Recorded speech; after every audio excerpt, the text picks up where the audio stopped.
हकीकत ये है कि जब आरएसएस का फाउंडेशन हो रहा था तो हेडगेवार साहब से पूछा गया था कि देश में अंग्रेजों के खिलाफ लड़ाई चल रही है, तो आपका भी मोर्चा अंग्रेजों के खिलाफ है? क्योंकि उसी टाइम में कम्युनिस्ट पार्टी भी बन रही थी, तो कम्युनिस्टों से पूछा गया तो उन्होंने कहा हम अंग्रेजों के खिलाफ लड़ेंगे और आजाद हिंदुस्तान में समाजवादी समाज बनाने की लड़ाई को आगे बढ़ाएंगे। उसी टाइम में इनका मोर्चा बन रहा था, तो इनसे भी पूछा गया कि आप अंग्रेजों के खिलाफ लड़ोगे? उन्होंने कहा हम नहीं लड़ेंगे। जब उनसे कहा गया कि खुदीराम बोस तो शहीद हो गया, करतार सिंह सराभा तो शहीद हो गया, इन्होंने फांसी पे लटका दिया, वो यंग बच्चे जो हैं मैदान में उतरे हुए हैं, भगत सिंह और उनकी पूरी टीम जो है वो अंडरग्राउंड लगी हुई है अंग्रेजों के खिलाफ, तो ये सब नौजवान तो मैदान में हैं। तो उन्होंने कहा कि नौजवान भटके हुए हैं, इनको हम समझाएंगे। फिर उनसे पूछा गया कि आपके प्रेरणा स्रोत क्या है, तो उन्होंने कहा हिटलर और मुसोलिनी।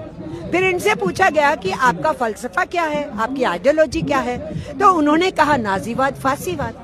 कहा ही नहीं, इन्होंने मुंजे को भेजा था इटली, जो मुसोलिनी से मिल के आए थे, जो वहां से सीख के आए थे संगठन कैसे चलाना है, और जो उनकी ड्रेस थी ना वो यहाँ इंट्रोड्यूस की गई थी, काली टोपी, सफेद शर्ट, खाकी निक्कर, जिसको अब निक्कर को इन्होंने पैंट में बदला है।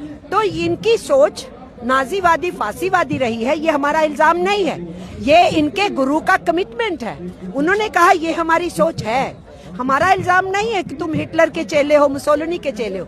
उनके गुरु ने कहा कि उनकी इंस्पिरेशन वही थे। इसलिए जिन लोगों की ये सोच थी और जो ब्रिटिश साम्राज्यवाद से लड़ना नहीं चाहते थे और ट्रेड यूनियंस मैदान में थी और लड़ रही थी, 1920 में AITUC बन चुका था पूरे देश के अंदर, सारे देश की जो यूनियनें थी वो एक राष्ट्रीय झंडे के नीचे आ गई थी AITUC में, तो वो तो लड़ रहे थे। तो अंग्रेजों से लड़के इस देश के मजदूरों ने ट्रेड यूनियन एक्ट लिया 1926 का। 1922 में हमने हासिल किया अपने खदानों में काम करने वाले, खनिजों में काम करने वाले माइन एक्ट उनके लिए हासिल किया। हमने 1923 में कानून अंग्रेजों से छीना, compensation act, compensation and maintenance. हमने 1935 में पेमेंट ऑफ वेजेस एक्ट हासिल किया और उसको लेकर के हम आगे बढ़े और काम के घंटे सुनिश्चित हो, सामाजिक सुरक्षा दी जाए, भविष्य की पेंशन दी जाए, ये सब चीजों के ऊपर लड़ाई चल रही थी। तो हमारा इल्जाम ये है कि हम तो लड़े, विदेशी हुकूमत के खिलाफ लड़े, हमारा कॉलोनियल माइंडसेट नहीं है जो गवर्नमेंट ने लेबर कोड्स को नोटिफाई करते हुए बोला।